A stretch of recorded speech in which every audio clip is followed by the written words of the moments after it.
The congressional candidate failed in the Republican primary to fill the House seat vacated by Mark Meadows after he joined Donald Trump's White House team on criminal charges for violating federal privacy laws. Advertising revenue.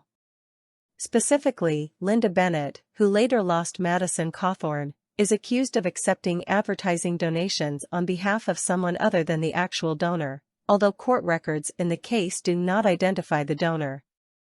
Rather than telling that they are Bennett relatives, Bennett has agreed to plead guilty. Contributions totaled $25,000, more than even the total allowed for individuals under federal law to contribute to a single campaign in the primary and general elections. The rare form doesn't include an identifier used to hide the source of the money, though Politico says candidates are allowed to lend their campaigns an unlimited amount of money, possibly, and suggests that's what Bennett did.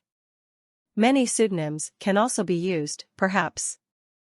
The language of the prosecution is that he knowingly and gladly accepted the money instead of giving the false gift himself.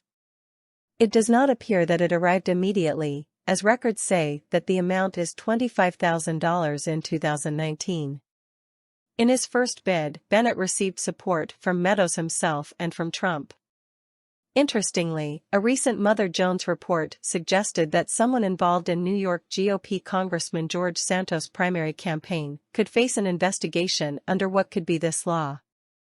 The release found that many of the donations in Santos' successful 2020 campaign were made with potentially personal details. Some of the money was falsely attributed to a friend of Santos who made various small donations. In another case included in the report, thousands of dollars in donations were claimed by two people with the surname Reger who apparently lived at an address in New Jersey that did not exist. The release also found no records of people with those exact names living in the United States. Santos is being investigated by the Federal Department of Justice. A Washington Post report recently described how officials there asked the Federal Election Commission, FEC, to delay one of its own enforcement actions against the congressman, resulting in lawyers' way.